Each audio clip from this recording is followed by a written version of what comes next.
আন্দোলন করে আসছিলেন, কিন্তু স্বৈরাচারী সরকার আমাদের পাঠ্যপুস্তক শিক্ষাক্রমকে বিতর্কিত করে আমাদের নৈতিক যে শিক্ষাকে তারা ধ্বংস করে দিয়েছে। এই স্বৈরাচারী সরকার এদেশের শিক্ষা প্রতিষ্ঠানগুলোকে ধ্বংস করে দিয়েছে ছাত্র রাজনীতির মাধ্যমে। তাদের ছাত্র সমাজ আজকে দিশেহারা হয়ে পড়েছে।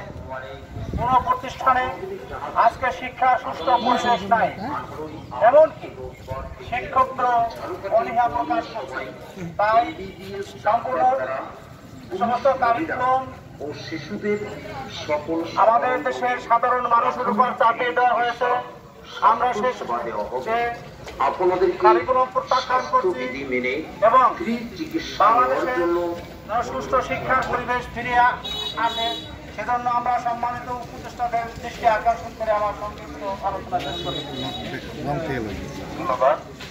মানববন্ধনে পর্যায়ে বক্তব্য রাখবেন জাতীয় শিক্ষক ফ্রন্ট ধর্মপুর জেলা শাখার সম্মানিত সদস্য মাওলানা মোহাম্মদ শামীম হোসেন। আসসালামু আলাইকুম ওয়া রাহমাতুল্লাহ। নাহমাদুহু ওয়া নুসাল্লি আলা রাসূলিহিল কারীম, আম্মা বাদ।